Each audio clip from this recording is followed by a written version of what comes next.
So hey guys, how are you?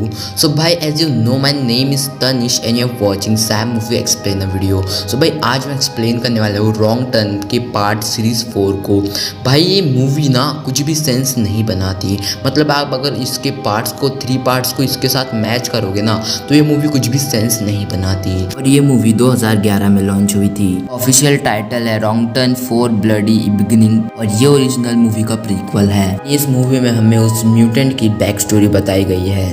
Video को and तक देखता हूँ। वीडियो के एंडिंग में मैं सारी कंफ्यूजन को दूर कर दूंगा, साथ ही इस मूवी से जुड़े फैक्ट्स को भी बताऊंगा। Let's start today above video.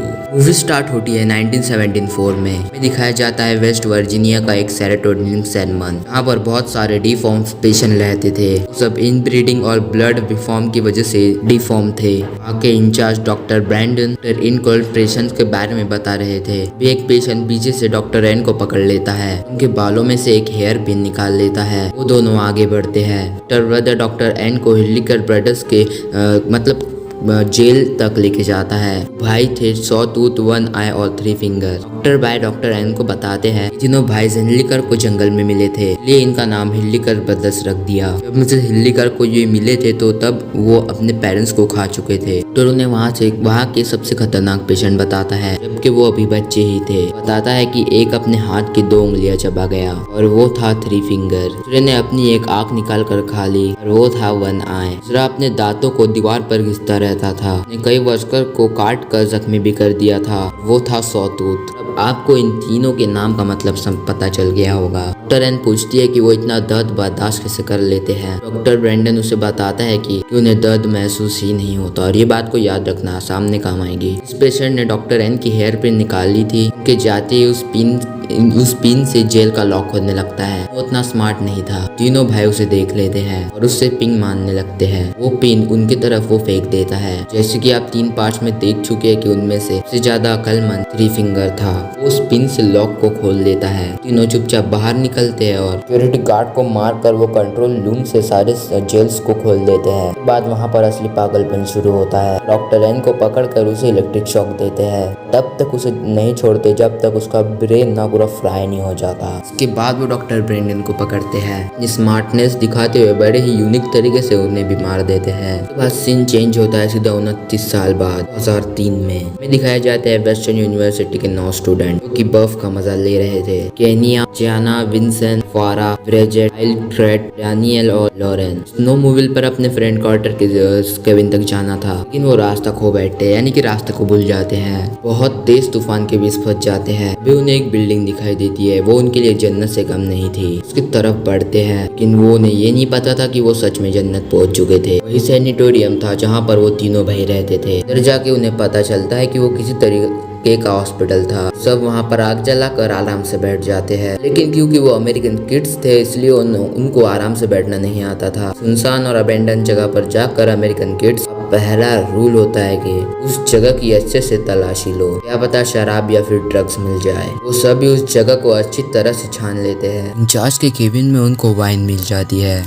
तभी उनको वहाँ के पेशेंट की फाइल भी मिल जाती है, जिसे देखकर उनको पता चलता है कि वहाँ पर डिफॉर्म लोगों को रखा जा रहा था। इधर हम देखते हैं कि वो तीनों भाई वापस किसी को लेकर उस एडिटोरियम में आ चुके थे। विंसेंट, जेनी और केनिया रात बिताने के लिए वहाँ पर बेड चेक करने के लिए जाते हैं और वहाँ पर उनको कुछ दिखाई देता है। विंसेंट चेक करने के लिए जाता है और अंदर से उसके चिल्लाने की आवाज आती है। जेना और केनिया दोनों भी डर जाते हैं, फिर भी हिम्मत करके वो विंसेंट को ढूंढने जाते हैं। विंसेंट उन दोनों को भी डरा कर उनके ऊपर एक घटिया सा प्रैंक करता है। इसकी वजह से वो दोनों उस पर नाराज होकर चली जाती है और हम ये भी देखते हैं कि 1 आई उनका पीछा कर रहा था। सबसे माफी मांगने के लिए विंसेंट अकेला ही जनरेटर को ढूंढने के लिए जाता है। उसे जनरेटर मिल जाता है और वो उसे ऑन कर देता है। और अब क्योंकि वो अमेरिकन किड्स थे, सुनसान और अबेंडन जगह पर जाकर अमेरिकन किड्स दूसरा रूल होता है कि अगर पावर ऑन हो जाए तो अच्छी तरह पार्टी शार्टी करो, और वो सब भी बिल्कुल वैसा ही करते हैं। पूरे हॉस्पिटल को उथल पुथल कर देते हैं, लेकिन उनको ये नहीं पता था कि उनको कोई देख भी रहा है। पार्टी करते करते वो ऑडिटोरियम में पहुंच जाते हैं। यहाँ पर उन्हें एक फिल्म रील पड़ी हुई मिलती है। डैनियल उस रील को प्रोजेक्टर में डालकर प्ले कर देता है। उस फिल्म में दिखाया जा रहा था कि वो हिल्लीकर ब्रदर्स पर सबसे एक्सट्रीम टेस्ट किए जा रहे थे। उस फिल्म को देखकर लॉरेन उन्हें बताती है कि उसका भाई उसे हिलबिलीज के बारे में बहुत खौफनाक कहानियां सुनाता था। बताती है कि वो सब इनब्रेड्स थे, साथ ही लोगों को मार कर खाते थे, लेकिन कोई भी उसके बातों पर यकीन नहीं करता।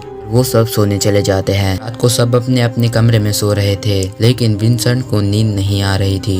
वो उठकर वहाँ पर घूमने लगता है। उसे उसके सामने कोई दिखाई देता है। उसका दोस्त पॉटर था। इसके केविन में उन सबको जाना था। जब वो उसके पास जाता है तो वो देखता है कि वो मर गया है। इसके पहले कि वो कुछ कर पाता तो उसके सर में आयरन रॉड घुसाकर उसे बीमार देता है। सुबह तक भी तूफान रुका नहीं था और वो सभी लोग अंदर ही रुके हुए थे। जेना सबसे विंसेंट के बारे में पूछती है, लेकिन किसी ने भी उसे नहीं देखा था। उन सब का सारा सामान भी गायब था। सोचते हैं कि विंसेंट फिर से कोई मजाक कर रहा है। वो सब उसे ढूंढने लगते हैं। केलिया, जेना और प्लेल बेसमेंट में जाते हैं। वहाँ उन्हें एक अजीब सा केज मिलता है। इसके अंदर बहुत सारे औजार रखे हुए थे। सब आगे बढ़ते हैं तो उन्हें सारे जेल्स मिलते हैं जिनमें पेशेंट्स को रखा जाता था, और बाकी सबको वहाँ पर खून लगा हुआ मिलता है, जिसको देखकर उनकी टेंशन और भी ज्यादा बढ़ जाती है। बेसमेंट में वो सभी बैठ जाते हैं। जेना किचन में पहुंच जाती है। यहाँ पर वो देखती है कि सॉटूथ पॉटर के टुकड़े टुकड़े कर रहा था। थ्री फिंगर वहाँ आकर सॉटूथ को ले जाता है। जेना भागकर उन सब के पास चली जाती है। उन सब के पास जाकर उन सबको ये सब कुछ कन्विंस करने की कोशिश करती है। सामने की पॉटर के जैकेट में वहाँ से उनके सामने कुछ आके गिरता है। निया उसे चेक करने के लिए जाती है। जैसे ही वो जैकेट खोलती है तो वो देखती है कि अंदर पॉटर का एक कटा हुआ सिर था। अभी वो सब संभल भी नहीं पाए थे। अभी वो तीनों भाई बालकनी से बार बार एक वायर फेंक करके गले में फंसा देते हैं और उसको ऊपर खींचने लगते हैं। गाइल जल्दी से क्लेयर के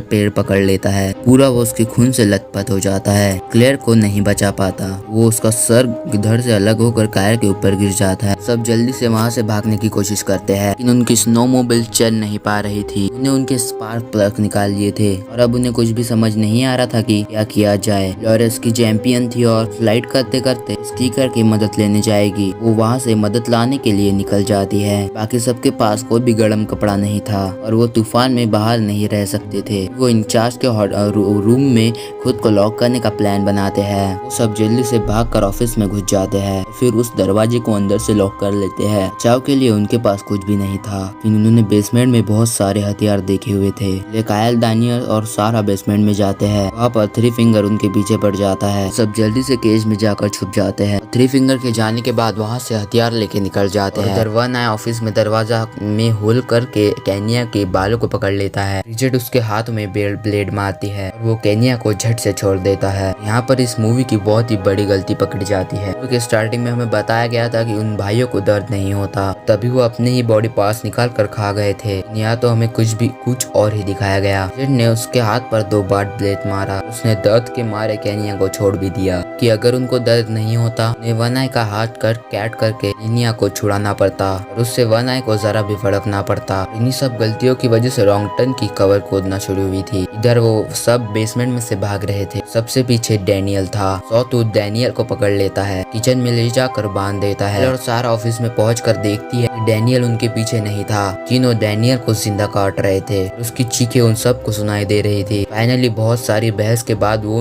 उसको बचाने जाते हैं। कायल देखती है कि वो उसके मसल्स काट कर तेल में फ्राई करके खा रहे थे। डैनियल उस टॉर्चर से बच नहीं पाता। उसे मरा देखकर वो सब डिसाइड करते हैं कि वो उन तीनों को फंसाएंगे। वो सभी लोग उन पर हमला कर देते हैं और उन्हें भगाकर एक सेल में लॉक कर देते हैं। कायल उन्हें जलाकर मारने लगता है, तभी केनिया उसे रोक देती है। लोगों ने उसके फ्रेंड्स को मार कर खा लिया था। कई सालों से मासूम लोगों को खा रहे थे। आज फाइनली जब वो मरने वाले थे तो केनिया की इंसानियत जाग जाती है। उसकी इंसानियत तब नहीं जागी थी जब क्लेयर मर रही थी और जब कायल अकेला उसे बचा रहा था। तब नहीं जागी थी जब डैनियल को जिंदा खाया जा रहा था। इन उन मासूम भाइयों को देखकर उनकी इंसानियत जाग गई। कायल को उनको पहला देने के लिए वहाँ पर छोड़ देते हैं, खुद जाकर ऑफिस में आराम कर देते हैं। बदकिस्मती से जिस सेल में वो लॉक थे वो वही सेल था जिसमें 29 साल पहले लॉक थे। जिस पिन से उन्होंने वो लॉक तोड़ा था वो पिन अभी भी वही पड़ी हुई थी। जब कायल सो जाता है तो तब थ्री फिंगर निकला दिखाता है, लॉक को खोल देता है। सॉटूथ उसे पकड़ लेता है।